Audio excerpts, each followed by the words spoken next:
हमेशा रात के समय जब अंधेरा छाता है और जंगल में चीरफाड़ सुनाई देता है, वहां एक छोटे से गांव में एक पुराना हवेली था। इस हवेली का नाम था वृक्षारोहण। हवेली का माहौल बिल्कुल अद्भुत और डरावना था और गांव वालों ने कभी भी वहां रात में जाने की कोशिश नहीं की। एक दिन गांव के युवक राजू ने अपने दोस्तों से हवेली के बारे में सुना। वह कहता था कि वह गांव के सबसे डरावने स्थान में जाकर रात बिताने का सोच रहा है, ताकि वह अपने दोस्तों को यह सब कुछ दिखा सके। उसके दोस्त डरे हुए होते हैं, लेकिन राजू का योग्य और उन्मुक्त रूप से यह कहकर, मैं इसे करूंगा। उन्होंने रात के लिए हवेली में प्रवेश किया और वहां कुछ अद्भुत चीजें देखीं। बूढ़ी महिला की आवाज सुनाई दी, क्या तुम मेरे गहनों को चुराने आए हो? राजू डर के मारे हुए बोला, नहीं, आप कौन हैं?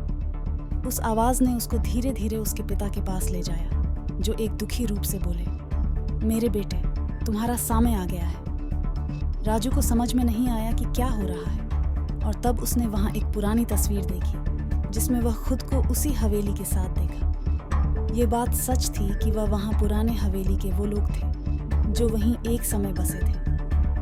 एक दिन उन्होंने एक चूहे के रूप में जादू किया था, जिससे उन्होंने अमर हो जाने का उद्देश्य रखा था। राजू ने जादू का तंत्र ब्रदर जितेंद्र से बचपन में सीखा था, और वह जब तक अपने जादू के बल पर हवेली को तबाह नहीं कर देगा, वहां के लोग अमर रहेंगे। राजू ने तंत्र का प्रयोग किया और हवेली को तबाह कर दिया। यह वही वक्त था जब उन्होंने अपनी जान बचाई और वहां के लोगों को मुक्त किया। इस त्वरित घटना के बाद गांव वालों ने हवेली के बारे में सुनना बंद कर दिया, और वह सुनसान हवेली अब फिर से खड़ी नहीं है।